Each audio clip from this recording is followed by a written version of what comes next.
بسم اللہ الرحمن الرحیم۔ حضرت آدم علیہ السلام کے ہمیشہ جڑواں بچے پیدا ہوئی سوائے حضرت شیس علیہ السلام کے۔ حضرت آدم کی یہی نیک و پاک باز بیٹے سرور کائنات آقائے دو جہان حضرت محمد کے جد امجد ہے، جن کو اکیلے پیدا کرنے کا مقصد کہ یہ تھا کہ حضرت حضور نبی کریم صلی اللہ علیہ وسلم کے جد امجد کے پیدائش میں کوئی شراکت دار نہ ہو جائے۔ حضرت آدم کی وصیت کے مطابق حضرت شیس علیہ السلام کے ذریعے صلب مصطفیٰ پاک بیبیہ میں منتقل ہوتے ہوئے حضرت عبداللہ تک پہنچا۔ امام بیہقی حضرت عبداللہ ابن عباس سے روایت کرتے ہیں، نبی کریم نے فرمایا، میں زمانہ جاہلیت کی کسی برائی سے متولد نہیں ہوا، حتیٰ کہ میں ہمیشہ اسلامی نکاح سے ہی پیدا ہوا۔ حضرت سیدنا مولا علی سے مروی ہے، حضور علیہ السلام نے فرمایا، میں نکاح سے پیدا ہوا ہوں، صفاح جاہلیت سے نہیں، یہاں تک کہ آدم علیہ السلام سے لے کر اب تک میرے ماں باپ کبھی جاہلیت کے زنا و صفاحت کے قریب تک نہیں گئی۔ ایک اور حدیث میں فرمایا، حق تعالیٰ نے مجھے ہمیشہ اسلاب طیبہ سے ارحام طاہرہ مصفاح و مہذبہ میں منتقل فرمایا۔ ان میں جب بھی دو قبیلے بنتے تو مجھے بہترین قبیلہ میں رکھا جاتا۔ حضور نبی کریم اکثر فرمایا کرتے تھے، میں ہمیشہ اسلاب انبیاء میں منتقل ہوتا رہا، یہاں تک کہ اپنے والدہ سے پیدا ہوا۔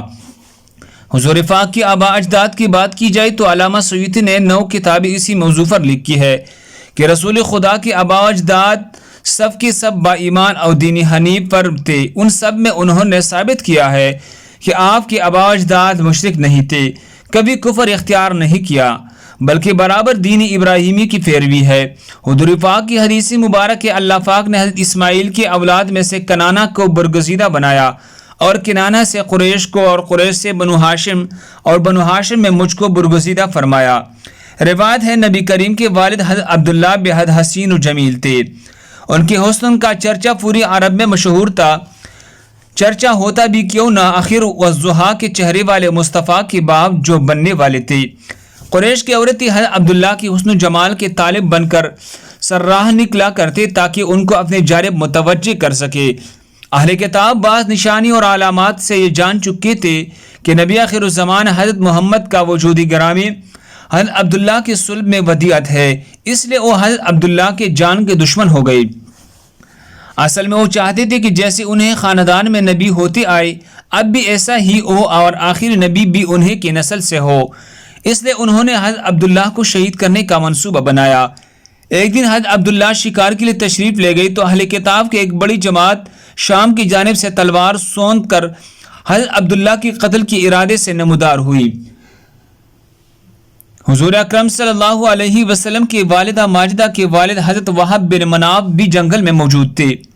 انہوں نے دیکھا چند سوار جن کی شکل صورت اس دنیا کے لوگوں سے مشابہ نہ تھے، غیب سے ظاہر ہوئے اور اس پر حملہ آور گروہ کو حضرت عبداللہ کے آگے سے دور کرنے لگے۔ وہب بن مناف نے گھر آ کر اپنے گھر والوں سے کہا، میں چاہتا ہوں اپنی بیٹی آمنہ کا نکاح حضرت عبداللہ بن عبد المطلب سے کر دو، اور پھر یہ بات اپنی دوستوں کے ذریعے حضرت عبد المطلب کی خدمت پہ پہنچائی۔ حضرت عبد المطلب بھی یہی چاہتے تھے کہ عبداللہ کی شادی ہو جائے۔ اس سلسلے میں وہ کسی ایسی عورت کی جستجو میں تھے جو شرف حسب و نسب اور عفت ممتاز ہو۔ آمنہ بنت وہب میں یہ صفات موجود تھے۔ عبد المطلب نے اس رشتہ کو پسند کیا اور حضرت عبداللہ کا ان کے ساتھ رشتہ طے پا گیا۔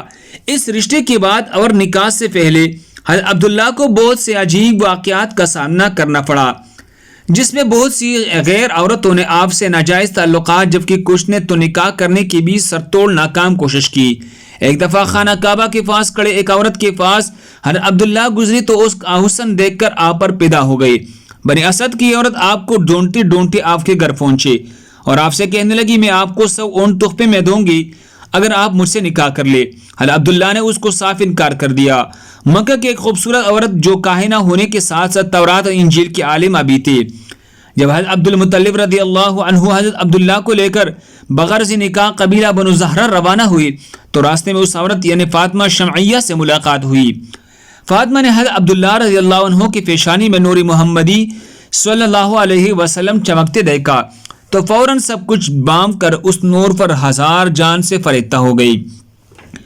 اور حضرت عبداللہ کو نکاح کا پیغام دیا۔ حضرت عبداللہ رضی اللہ عنہ نے جواب دیا ابھی تو ہم جا رہے ہیں، واپسی پر تجھ سے بات ہوگی۔ کاہنہ کہنے لگی اے عبداللہ تمہیں دین ابراہیمی کا واسطہ جس پر قائم ہو میرے سوا کسی سے پہلے صحبت مت کرنا۔ یہ کہ اس نے اپنے حسن کے جلوہ اور جادو سے حضرت عبداللہ کو قابو کرنا چاہا، لیکن آپ اللہ کے حکم سے اس عورت کے جنگل سے پاک طاہر نکل گئی۔ قبیلہ بنو زہرہ کی مرحوم سردار وہب کی بیٹی اور موجودہ سردار وہیب کی بھتیجی بی بی آمنہ کی اعلیٰ ترین سیرت و کردار کے چرچے زبان زدخواں سعان تھے۔ آپ رضی اللہ عنہ بھی حضرت عبداللہ کی مانند حسین سیرت حسن و صورت کا مکمل بے مثال نمونہ تھے۔ حضرت عبداللہ اپنے والد کے ہمراہ بنو زہرہ پہنچے۔ یہاں حضرت عبدالمطلب رضی اللہ عنہ اپنے لاڈلے بیٹے کے ساتھ حضرت بی بی آمنہ رضی اللہ عنہ کی نکاح کی خواہش کا اظہار کرتے۔ وہیب کو قریش مکہ کے اعلیٰ ترین گرانے کے اتنی بہترین رشتے سے بلا کیوں نہ کر انکار ہو سکتا تھا، چنانچہ عبداللہ رضی اللہ عنہ کا نکاح بی بی آمنہ رضی اللہ عنہا سے ہو جاتا اور یوں دو پاکیزہ روحی نکاح کی مقدس بندھن میں بن جاتی ہے۔ حضرت عبداللہ تھوڑا عرصہ وہاں قیام کرنے کے بعد اپنے عبت مآب دلہن کو لے کر واپس مکہ آ جاتے ہیں۔ کچھ دنوں بعد دوبارہ وہی کاہنہ آپ سے ملتے ہیں جن سے ان کو نکاح کے لیے کہا تھا۔ جب آج اس عورت نے حضرت عبداللہ کی پیشانی میں نور مبارک نہ پایا تو چیخنے چلانے لگے اور ان سے کہنے لگی پہلے مرتبہ میرے پاس سے جانے کے بعد تم نے کسی عورت سے صحبت کی ہے؟ آپ نے فرمایا ہاں میں نے بی بی آمنہ بنت وہب سے نکاح اور زفاف کیا ہے۔ وہ عورت کہنے لگی آپ مجھے تم سے کوئی سروکار نہیں، میں تو اس نوری مبارک کی خواستگار تھی جو تمہاری پیشانی میں جلوہ افروز تھا۔ اب وہ دوسری کی نصیب میں چلا گیا۔ اللہ ہم سب کو اس پر عمل کرنے کی توفیق عطا فرمائے۔ دوسری مسلمانوں کے فائدے کے لیے آگے ضرور شیئر کرے۔ اسی طرح مزید خوبصورت واقعات کے لیے ہمارے چینل کو سبسکرائب کرے۔ اللہ آپ کو جزائے خیر دے۔